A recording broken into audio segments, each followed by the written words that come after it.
We're talking about CBS Morning News. Now, how long did you do that? About 2 years. And what was your next step from there? Well, I found out that I was losing that job in the paper. That was a little hairy and difficult. But I remember being home one day and getting a call from the president of CBS News saying they were thinking of changing the morning news and would I like to become the Washington presence. And I jumped at it. Thought that was perfect for me. As I said, I just had a baby, and I just jumped into that with great relish.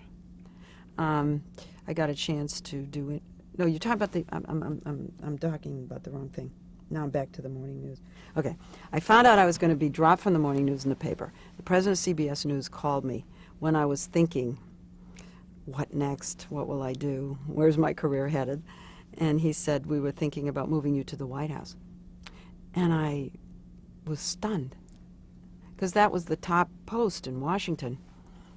Never saw it coming, never expected it, and just said yes with great enthusiasm, hung up the phone and said, "Oh, what about my daughter?" You know, it was so unexpected, so knee-jerk on my part, and then sat there and cried for the rest of the day. And my husband and I talked about it all night, and we decided we could make it work. And I accepted and went to the White House. And Jimmy Carter was president. What did you see as the challenges? Why were you... Oh, well, you know, when you cover the White House, you are no longer in control of your life at all. You are at the mercy of the president's schedule 100%. If he decides to pick up and take a trip, which happens a lot, I mean, a lot of them are scheduled, but I've had many occasions, particularly with Jimmy Carter, where we went to Japan. The Prime Minister of Japan died, and I can't even remember how I packed a suitcase. They may have given us 1 hour to rush home and pack, and we were off to Japan. And I knew that ahead of time. I knew that I was losing control. And that's very difficult with a young child. So I was worried about it. I used to take her with me a lot. I packed her up with the nanny. We had a nanny, and they would come with me on trips, if they were long trips. But I jumped into it, and it was a halfway point of the Carter administration. It was the very beginning of '79. What was going on at the time? Oh, he was having some difficulties.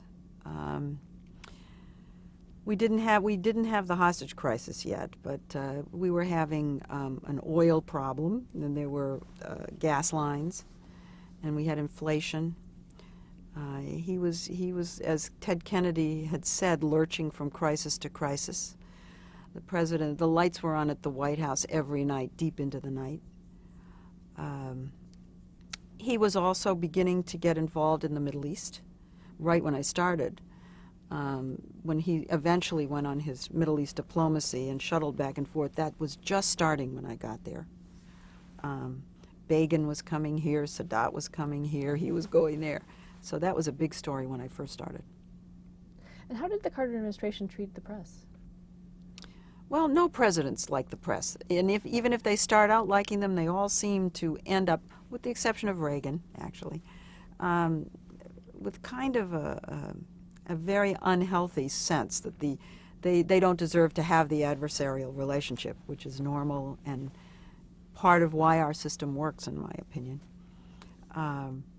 They didn't want me to go to the White House and try to prevent me coming as a CBS correspondent, because my husband had written a piece about Hamilton Jordan, who was the chief of staff, that was very unflattering, and they felt that they didn't want his wife covering them. So I had a little difficult start. They resented that I was there in the beginning. And you know, it turned out to be a good thing for me, because the normal sources, the regulars who did talk to the White House press reporters, wouldn't talk to me. And so I had to go around them, and I had to figure that out. And I ended up getting sources, because I had to work the phone so much, that other people didn't have. And so when the Daily story came out, I often had another story, or a different story, or another angle on the story, just because they had given me such a tough time in the beginning. So it worked out well for me. It broke a lot of stories in the Carter years. Is there a particular favorite of yours, or one that you? Well, you know, when I don't know how many people remember this whole malaise era, but at one point the president fired his entire cabinet, asked for them all to resign, actually, and then began to repopulate his government. And everybody was engaged in trying to break the story of who was going to be the secretary of this or the secretary of that, and I broke a lot of those. Actually, I'll tell you one that is my very favorite. It's my all-time, total career favorite breaking a story. And this involved the grain embargo against the Soviets. And I and a girlfriend who worked at Time magazine were trying to figure out what the president's options were. This is when the Soviets invaded Afghanistan. What would the president do in response? What could he do? And she and I batted around some ideas and decided a grain embargo was likely or possible. It was one of the options. And I worked the phone all that day. Just calling people. I called embassies, and I called the agriculture department, and I finally get a guy at the agriculture department. And I say, you know, I've got that the president's going to have a grain embargo, but I don't have the exact figures. I was wondering if you'd just help me with the figures, because I know it's going to be a grain embargo. I didn't know. And he gave me the figures. I broke the story. So proud of myself. Did he ever get back to you? But never talked to him again. So that was one of my favorites. Because I did think it was kind of enterprising to get on the phone. Well, to make an assumption and pursue the assumption. And then after that, I got one of the embassies to tell me that they had been notified that we were going to do this. The president was going to announce it the next day. Did that tactic ever actually backfire on you? No, I didn't get to do that very often because it's very hard to second guess and figure something out like that, and I just lucked out with it. And I can't remember anything being quite like that in my career.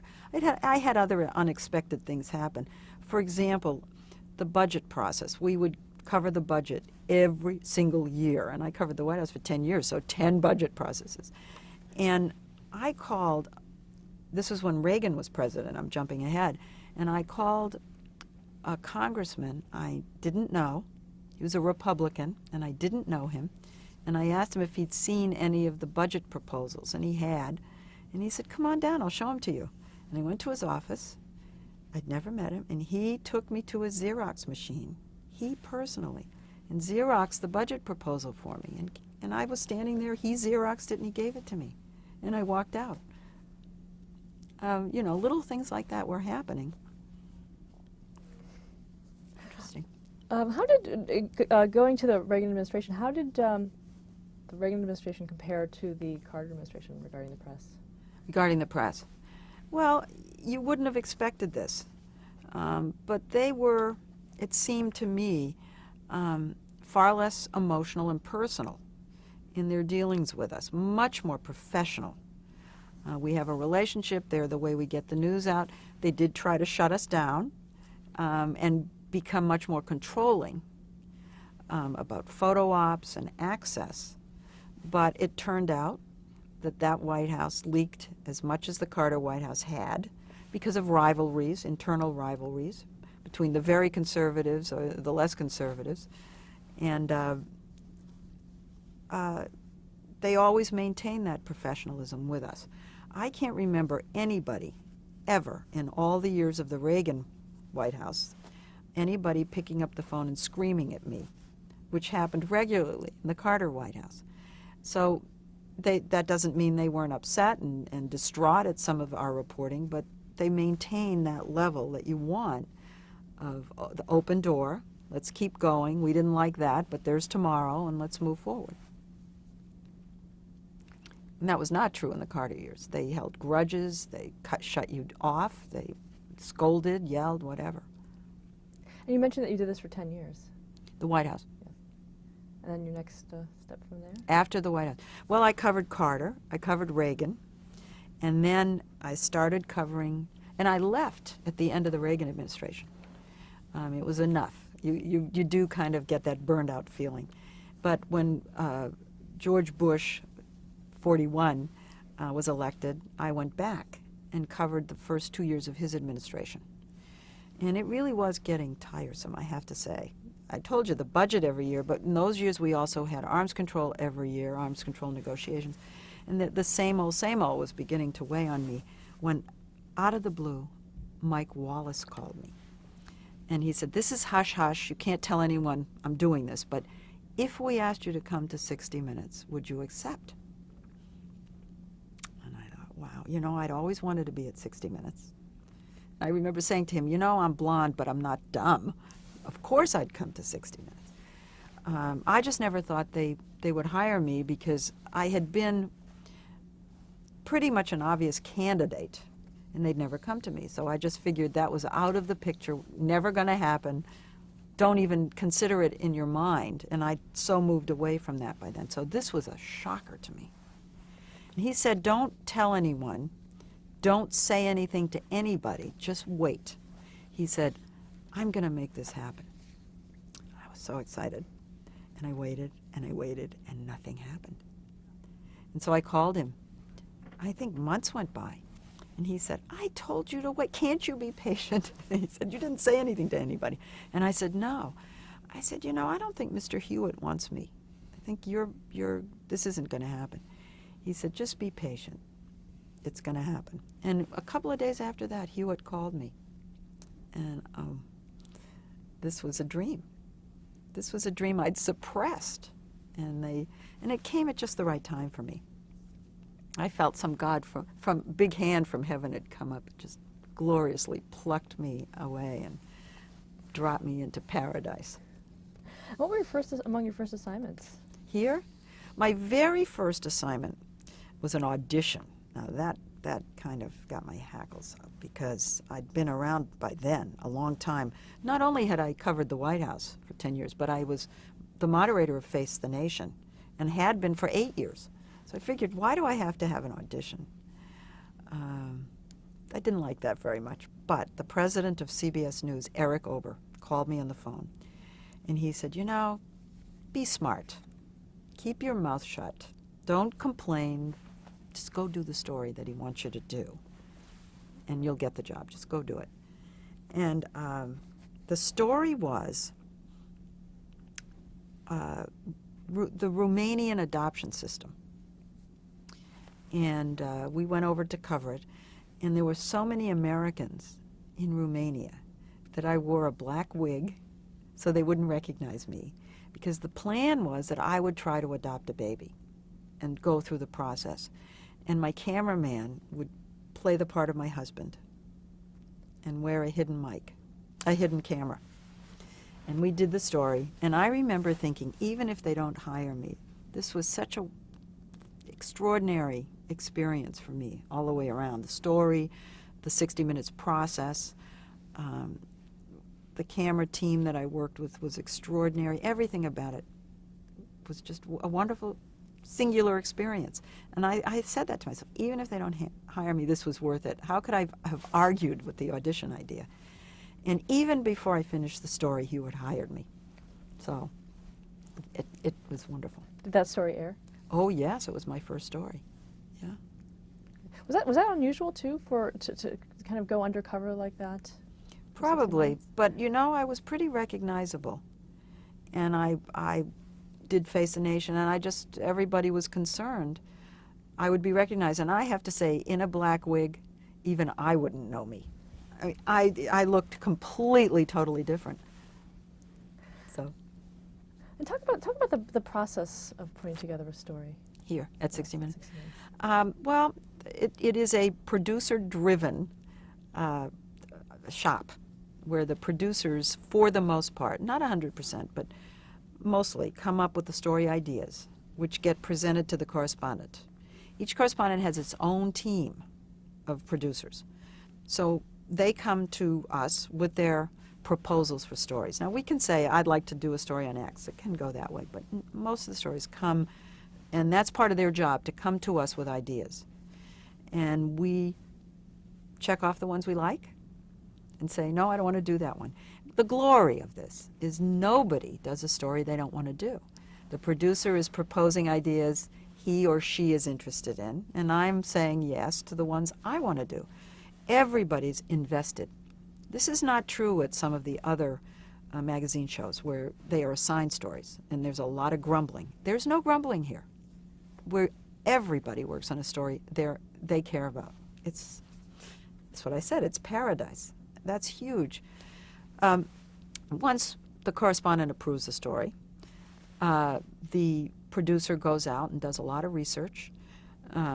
If it's investigations. If it's the story's pretty well known, but the point is getting the characters to talk about it, then they do what we call casting. I'm involved in the sense that they report to me, make phone calls. Sometimes in the investigation, for example, it's very important that I'm on the phone or I'm there in the reporting process as a team with the producer. But a lot of it is the producer's shoe leather, tromping around, getting all the background. At some point, I am presented with a research packet, and I love to be completely read in. So I usually get stacks like that, get read in, and once I'm ready to jump into it, camera crews come in, we go out, film the story, I do all the interviews. I have to go to wherever the story takes place. It's part of the job. Can't send the producer out for that part. We have to be there. Bring it back. Producers, at least on my team, write a first draft, and then he or she and I sit together and really write it, and then it goes to an editor. We record it, and I really like working in the edit room with the producer, and that process of making sure that what worked beautifully on paper actually does work on tape is a real fun part of the job. Then we show it to our bosses. And the bosses stay out of the process until that point, which is the other luxury of 60 Minutes. There's no interference from the moment the budget is approved to the moment we finish it and bring it to our boss. Okay. And who would that be? Well, it was Don Hewitt for years and years, and now it's Jeff Fager. Okay. Talk a little about working with Don Hewitt. Well, Don Hewitt had a genius that has never been and will never be replicated. He could look at a story for the first time, not knowing anything about it at all, because as I said, there's no interference, so he sees it cold, and he'd like to do that. He said, this is the way people at home are going to see it. But here was the genius. He could hold the whole 15 minutes in his head, having seen it just once, and say, the third part should be the first part.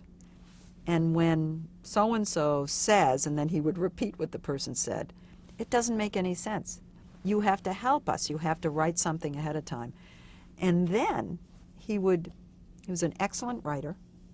He would be very good at simplifying complicated concepts. He would actually take your script on paper, cross out things that he felt were hard to understand, and rewrite it in the clearest, crystal clearest language. He had all kinds of gifts. In that sense, I miss him. He didn't fix 100% of my pieces, only 99. And everybody here says the same thing. And we marveled at it because it was instinctive. It wasn't intellectual. It was just instinct. He was an excellent journalist. He'd been a journalist for years.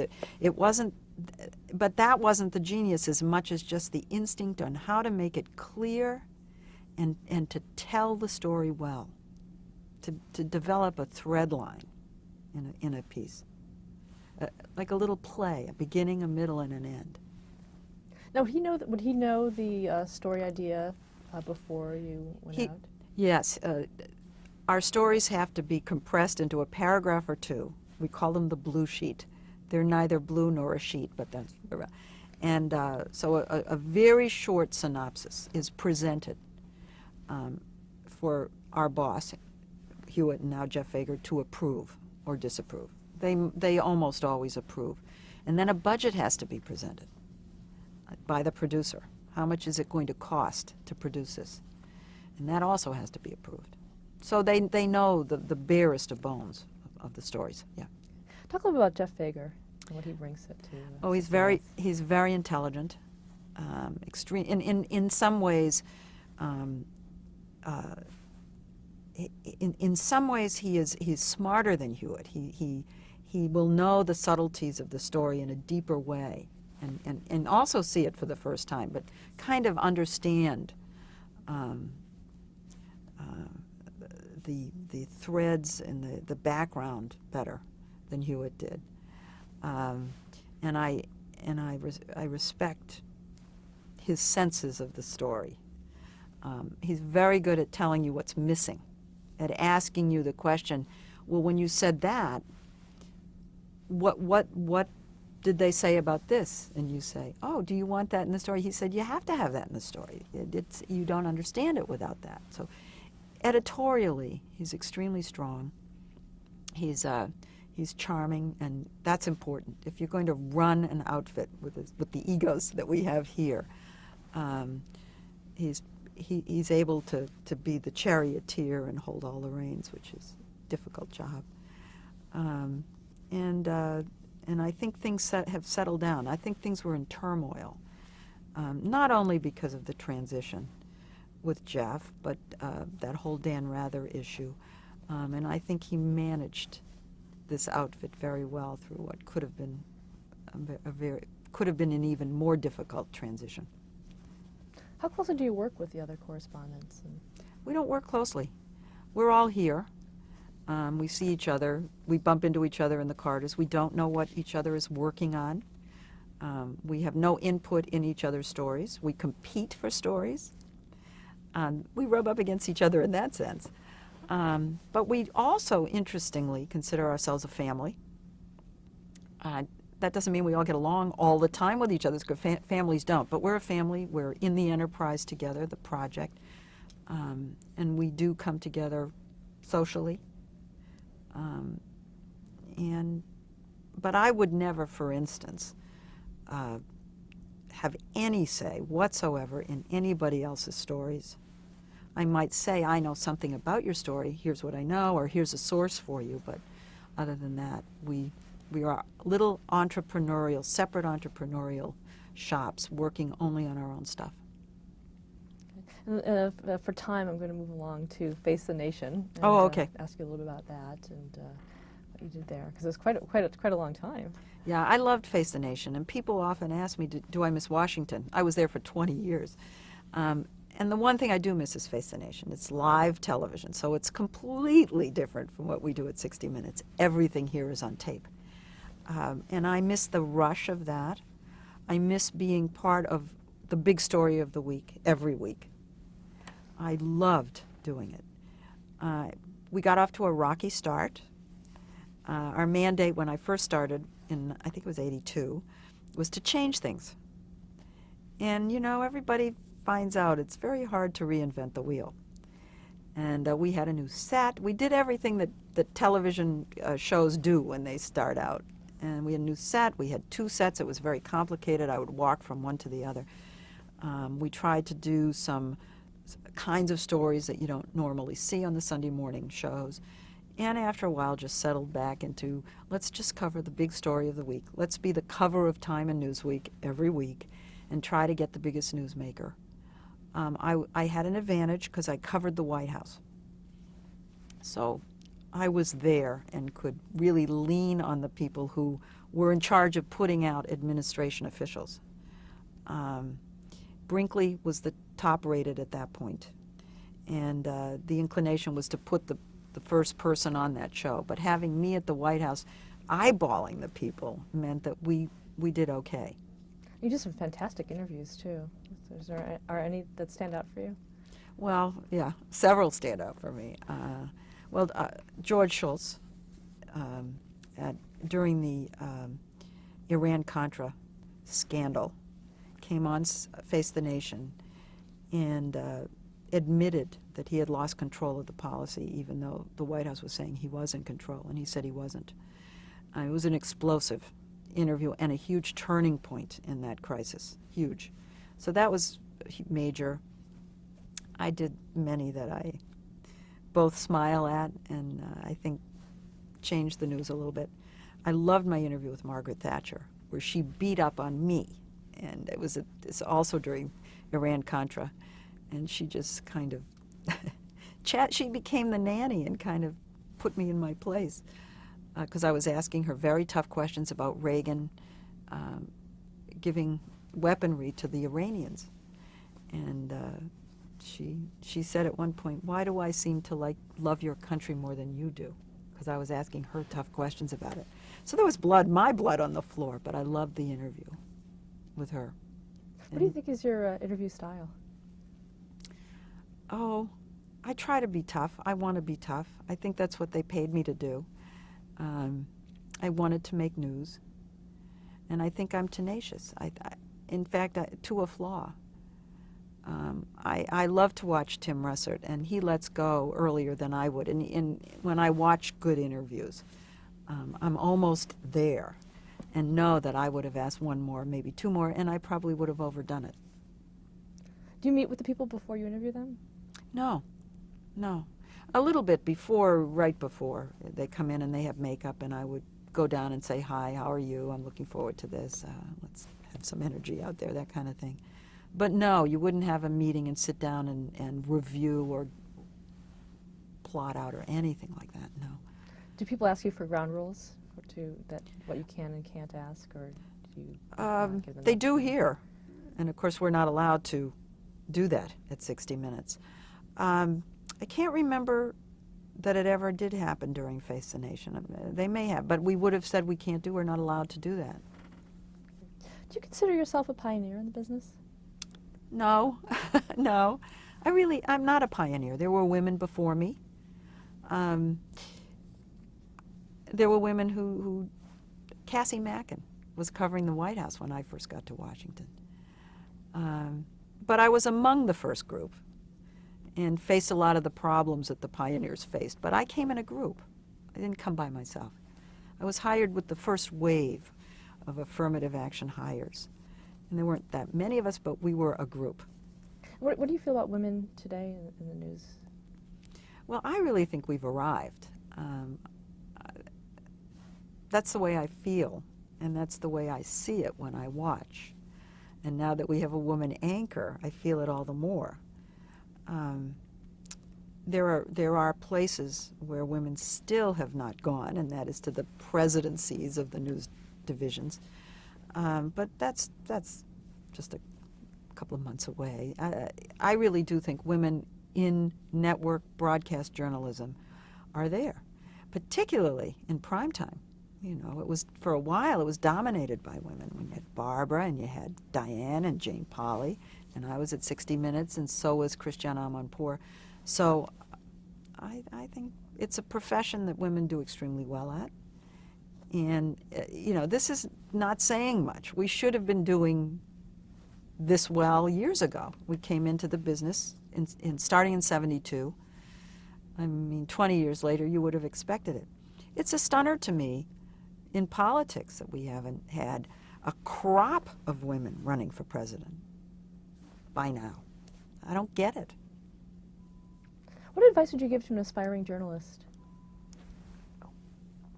Is that your tape running out? Did your tape run out? How are you doing? We're going. Okay. You can go some more? You have a minute. Okay. I would tell any journalist, a woman, a young man, anybody wanting to get into this business, to go and get a job at the lowliest outfit you can find where they will let you do the journalism. You know, it isn't talent, it's skill. And skill means you have to do it. You have to practice. You're like an athlete. And you have to go out and cover a story and write it and cover the next one and write it and learn how to synthesize and write succinctly and concisely. And the only way to really be good at it is to do it over and over and over. And if you had the opportunity I had, which was to be an apprentice, or to go out and do it where they're not going to shine a huge bright spotlight on you, so you can make some mistakes, all the better. I guess the last question would be, how would you describe yourself? What words would you use to describe yourself? Oh, describe myself. Well, happy, because I think I've had the career that one I never dreamed I would have, but that I wanted, satisfying my mother's ambitions for me as well. Going from the very beginnings when I covered the '68 political campaign, presidential campaign, at NBC as a researcher, but nevertheless out there, getting a job in Boston, one of the great news towns, because it's the capital and there's education, medicine, great local city politics, everything. Going to Washington during Watergate, getting to cover Watergate, probably